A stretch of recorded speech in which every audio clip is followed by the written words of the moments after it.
పతి సాటి లేని ఘనుడైనా నీరజాక్షి అలిగే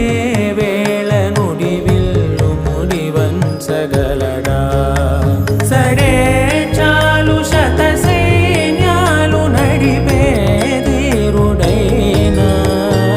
వసుధావాణి మిథిలావేణి మది వెనుక పలుకు పలుకులెరుగగల